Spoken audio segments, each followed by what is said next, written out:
جہاں تک ہمارا ماننا ہے تو اب بہت ہی زیادہ احتیاط کی ضرورت ہے ہر ایک انسان کو۔ یاد رکھو، اب ایک غیر معمولی دور کا آغاز ہو چکا ہے۔ اب جب کہ ہم اپنے ارد گرد کی دنیا پر نظر دوڑاتے ہیں تو یہ احساس شدت اختیار کر جاتا ہے کہ انسانیت ایک ایسے غیر معمولی اور سنسنی خیز دور میں داخل ہو چکی ہے جہاں بدلاؤ کی رفتار غیر فطری حد تک تیز ہو چکی ہے۔ وہ واقعات جنہیں رونما ہونے میں کبھی دہائیاں لگ جاتی تھیں، اب وہ صرف چند مہینوں بلکہ ہفتوں کے وقفے سے ہمارے سامنے آ کھڑے ہوتے ہیں۔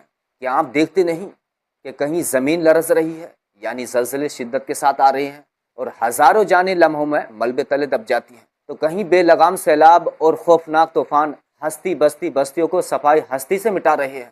تو کہیں بارود کی بو، جنگوں کے بادل اور معصوموں کی چیخیں اب عالمی منظرنامے کا مستقل حصہ بن چکی ہے۔ تو آج یہ سب کچھ ہمارے آس پاس ہی نہیں بلکہ اس پوری دنیا کا کوئی بھی خطہ ایسا نہیں ہے جو کسی نہ کسی فکری، سیاسی، معاشی یا قدرتی بحران کی زد میں نہ ہو۔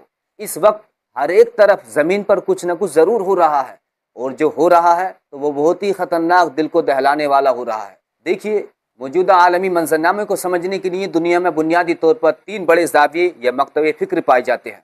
پہلا، موسمیاتی اور سائنسی ایکسپرٹس یہ ان تمام آفات جیسے کہ ریکارڈ ٹیمپریچر، خشک سالی، جنگلاتی آگ، کلائمیٹ چینج اور زمین کے یہ جو ہے نا، ان کا کہنا ہے کہ یہ زمین کے قدرتی بگاڑ کا نتیجہ ہے۔ اور دوسرا، سیاسی اور معاشی تجزیہ کار ان حالات کو عالمی طاقتوں کی رساکشی، بین الاقوامی اداروں کی ناکامی اور ایک پرانے عالمی نظام کے خاتمے کی علامت سمجھتے ہیں۔ تیسرا، اہل ایمان اور اصحاب عقیدہ یہ ان تمام غیر معمولی تبدیلیوں کو آسمانی تعلیمات، احادیث نبی صلی اللہ علیہ وآلہ وسلم اور آخری زمانے کی علامات کے تناظر میں دیکھتے ہیں۔ تو اگر ہم آخری زمانے سے متعلق اسلامی روایات کا گہرا مطالعہ کریں تو معلوم ہوتا ہے کہ قرب قیامت کی چند بڑی نشانیاں یہ بتائی گئی ہیں، جیسے کہ فتنوں کا پے در پہ آنا، جیسے اندھیری رات کے ٹکڑے، قتل و غارت گیری کی کثرت، زلزلوں اور ناگہانی آفتوں کی تکرار، وقت کا تیزی سے گزرنا اور زمین کے ماحول کا بدلنا وغیرہ۔ لیکن حیرت کی بات یہ ہے کہ آج یہ تمام چیزیں ہماری آنکھوں کے سامنے ہو رہی ہیں۔ ان تمام چیزوں کو ہم لوگ اپنی سر کی آنکھوں سے ہوتا ہوا دیکھ رہے ہیں۔ تو اب ایک بات بڑی واضح ہے کہ مڈل ایسٹ آنے والے وقت میں دنیا کی بڑی تبدیلیوں کا سینٹر بننے جا رہا ہے۔ جو کچھ آج اس خطے میں ہو رہا ہے وہ صرف ریجنل ایونٹس نہیں بلکہ وہ گلوبل امپیکٹ رکھنے والے واقعات ہیں، کیونکہ دنیا کے سب سے بڑے آئل ریزروز اسی خطے میں موجود ہیں۔ عالمی تجارت کے اہم سی roads, street of harms, red سی اور سویس کینال جیسے اسٹریٹجک پوائنٹس بھی اسی علاقے میں واقع ہیں۔ تو اگر یہاں کوئی کرائسس پیدا ہوتا ہے اب جس کے لیے وہاں ماحول بن رہا ہے تو اس کے اثرات اس پوری دنیا کی معیشت پر پڑیں گے۔ اور دوسری طرف پولیٹیکل لینڈ اسکیپ بھی تیزی سے چینج ہو رہا ہے۔ دنیا میں اس وقت نئے الائنسز بن رہے ہیں، پرانے اتحاد ٹوٹ رہے ہیں اور بڑی طاقتیں اپنے اپنے انٹرسٹ کے تحفظ کے لیے مسلسل سرگرم ہیں۔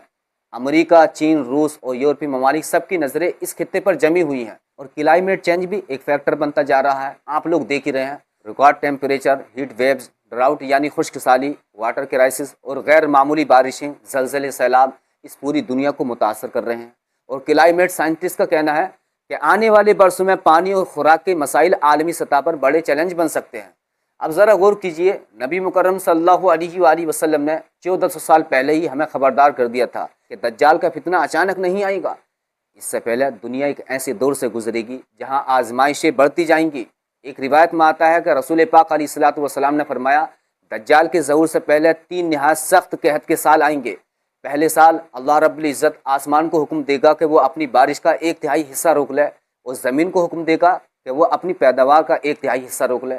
دوسرے سال بارش اور پیداوار کے 2/3 حصے روک لیے جائیں گے۔ پھر تیسرے سال آسمان کو حکم ہوگا کہ وہ اپنی تمام بارش روک لے، اور زمین کو بھی حکم ہوگا کہ وہ اپنی تمام پیداوار روک لے، یہاں تک کہ شدید قحط پھیل جائے گا۔ پھر نبی پاک علیہ الصلوۃ والسلام نے فرمایا کہ اس زمانے میں مومن لوگ اللہ کی تسبیح، تحلیل، تحمید اور تکبیر سے ایسی روحانی قوت اور تسلی پائیں گے کہ وہی ان کے لیے غذا کی طرح کافی ہوگی۔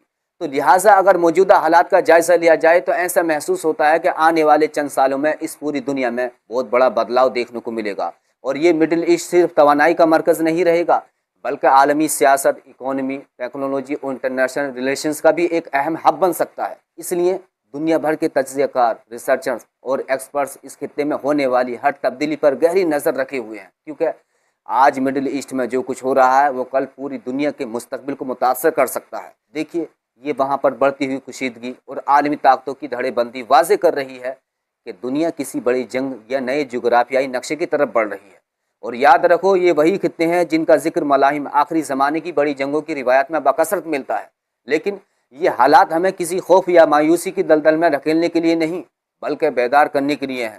تاریخ کا سب سے بڑا سبق یہی ہے کہ دنیا فانی ہے، بڑی بڑی سلطنتیں، ناقابل شکست سمجھے جانے والے نظام اور فرعون صفت حکمران مٹی میں مل گئے اور مل جائیں گے، باقی رہنے والی ذات صرف اللہ کی ہے۔ اصل کامیابی اطاعت میں ہے۔ ان تمام آفات کی وجہ کلائمیٹ چینج ہو یا انسانی کارستانیاں، مومن کا پناہ گاہ صرف اپنے رب کی چوکھٹ ہے۔ اگر واقعی یہ دنیا کسی بڑے عالمی تغیر یا خاتمے کی طرف بڑھ رہی ہے تو کیا میرا تعلق اپنے رب کے ساتھ مضبوط ہے؟ کیا میرے نامہ اعمال میں توبہ و استغفار اور حقوق العباد کی ادائیگی شامل ہے؟ کیا میں نے اپنے بچے اور آنے والی نسلوں کی ایسی ایمانی تربیت کی ہے کہ وہ آنے والے فتنوں کے سامنے چٹان بن سکیں؟